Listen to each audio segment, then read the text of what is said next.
do a professional job and go and kill the game.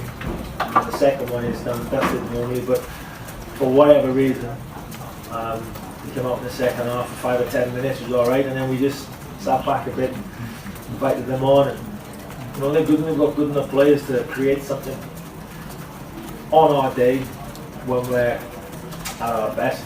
You know, normally we go 1-0 up in a game like that, we come away with the points.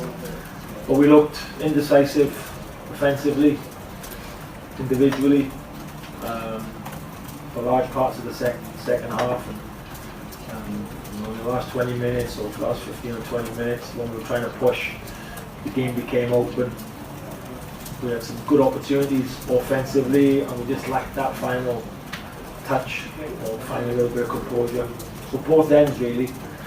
And I think I was down to fatigue also. But yeah, to be honest, Georgia could have won it themselves. They counter-attacked us. We just kept backing off, and we haven't done that for a long, long time. So I was disappointed more with the way we went about our business. To point, we wanted the 3. To be compared to the last campaign where we won 3 home games, drew 2.